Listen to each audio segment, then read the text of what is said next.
尔打喷嚏，一直搞不懂正确的反应应该是什么。在美国很简单 ，Bless you，Bless you，Thank you。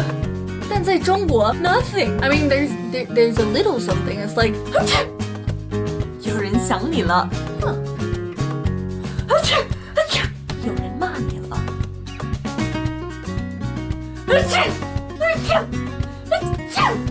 你感冒了。但通常不会有什么反应。有时打喷嚏，我只好自我安慰，说个祝福你。Still sounds kind of weird， 是最直接的翻译。